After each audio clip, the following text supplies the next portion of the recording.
மது சாப்பிடுறது உடலுக்கு தீங்குன்னு சொல்றதெல்லாம் சரிதான். ஆனா ஆண்கள் குடிக்கிறது அவங்க ஆண்மை திறனுக்கு ஆபத்துன்னு சொன்னா உங்களால் நம்ப முடியுமா? ஆல்கஹால் உங்க உடம்புக்குள்ள போனா என்னெல்லாம் ஆகும்? ரிசர்ச் சொல்றது என்ன? இத பத்தியெல்லாம் இந்த தொகுப்புல விரிவா பார்க்கலாம்.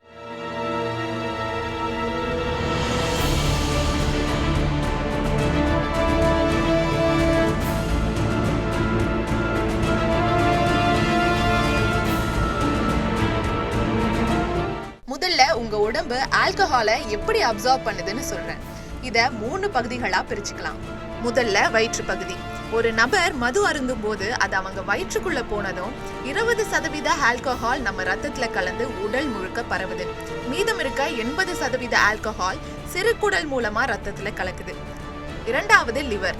ஒரு நபரோட உடல் ஆல்கஹால் நல்லது இல்லனோ அதை உடனே ரத்தத்துல இருந்து வெளியே தள்ள சொல்லி லிவருக்கு கமாண்ட் கொடுக்கும். ஆனா ஒரு நபர் எவ்வளவு குடிக்கிறாங்க, ஒரு நபரோட லிவர் ஹெல்த் எப்படி இருக்குங்கிறத பொறுத்து தான் இந்த ப்ராசஸ் நடக்கும். மூன்றாவது மூளை. லிவர் வேலை செஞ்சு ரத்தத்துல கலந்த ஆல்கஹாலை வெளியே தள்ளுறதுக்குள்ள அந்த ஆல்கஹால் வேகமா மூளைக்கு ரீச் ஆகிடுது.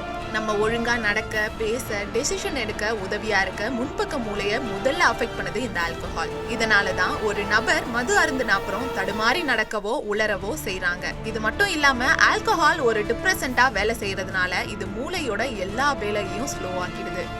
இதனாலதான் ஒருத்தர் மது அருந்தின அப்புறம் ரிலாக்ஸ்டா உணர்றாங்க. இது மட்டும் இல்லாம ஆல்கஹால்னால மூச்சு விடுறதும் கண் பார்வையும் கூட அந்த நேரத்துக்கு பாதிக்கப்படும் சொல்றாங்க. உடலுக்கு இவ்வளவு தீங்கான ஆல்கஹால் அதிகமா மது அருந்துற ஆண்களோட உடல்ல இருக்க டெஸ்டோஸ்டரோன் லெவலை குறைச்சு ஆண்மையின்மை போன்ற பிரச்சனைகளை ஏற்படுத்துறதா அமெரிக்காவோட நேஷனல் லைப்ரரி ஆஃப் மெடிசன் நடத்தின ஆய்வுல தெரிய வந்திருக்கு.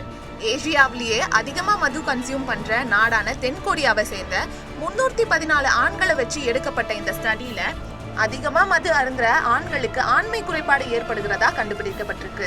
ஆண்களுக்கு மட்டும்தான் இதனால பிரச்சனையா, பெண்களுக்கு எதுவும் இல்லையான்னு நீங்க கொதிச்சு போய் கேட்கறது புரியுது. மது யார் அருந்தினாலும் அது உடலுக்கு தீங்குதான்.